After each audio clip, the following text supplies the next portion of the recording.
Renovator is a spectral denoising tool, I think is the best way to describe it. Whereas a broadband denoise tool will kind of take a sample of a piece of noise and then apply that sample to remove your target noise.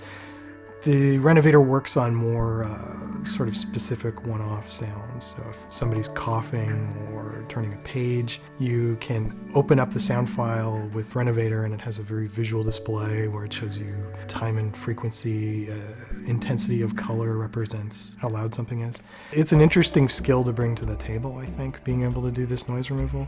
Not many people do it. Those who do it often don't do it well. Sometimes it can vary when dialogue editors will approach us. With something like Tron, that was more or less like, we need to do a test. But just knowing the nature of the noise that they were dealing with and its problems, broadband denoisers and other plugins where you have just a dialed-in setting wasn't really quite the right fit for the problem at hand.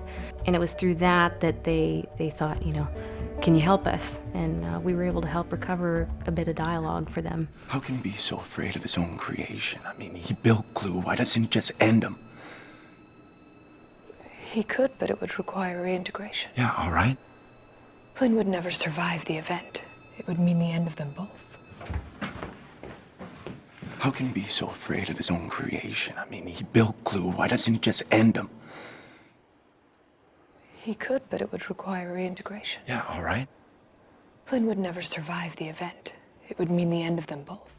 On Tron Legacy, the light suits that the actors had, they all had their own different frequency, and as they would move, you get some very subtle Doppler effect too. So you can use a broadband or a plug-in. So we had to be able to track the noises.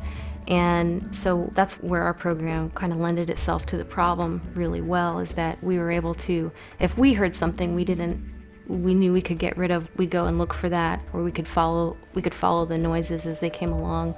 I think the biggest misconception with a tool like Renovator is that it's a process that you can just slap on something and instantaneously have your problem fixed. And it's unfortunately for people, it's a lot more time consuming than that. I mean, every noise and every sound that you're trying to deal with is its own unique problem.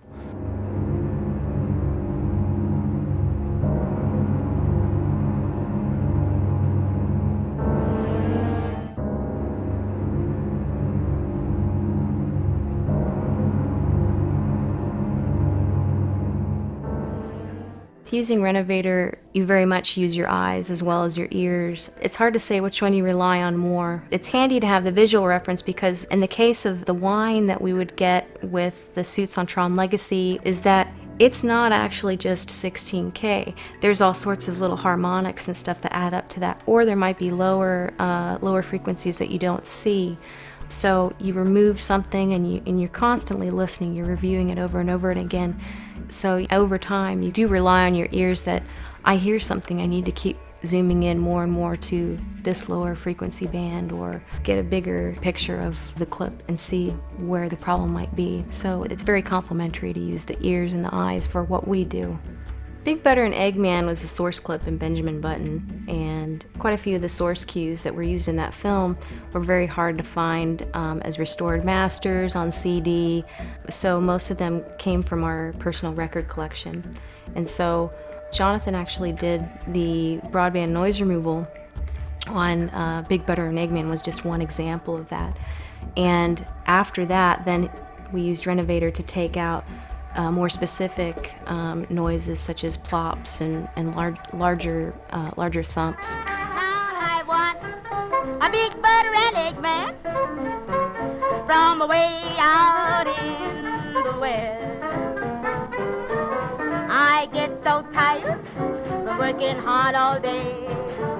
I want somebody who wants me to play. If somebody was looking to gain more experience with it, is just got to use it. You just have to practice with it. For some people, it'll drive them nuts to practice with it. So they just think, we'll just leave it to somebody else, or They're fine with just getting the quick and dirty. We aren't satisfied with that. We like the challenges, and we like to get it as clean as we can. And then I guess that's kind of what makes it sort of neurotic process. When you at the end of the day, you've been sitting there wearing headphones, listening to tiny bits over and over and over again, not unlike any other editor. But then when you go outside and you hear the trees, the leaves rustling in the trees, you think, oh my gosh, all this noise, I gotta get rid of it all.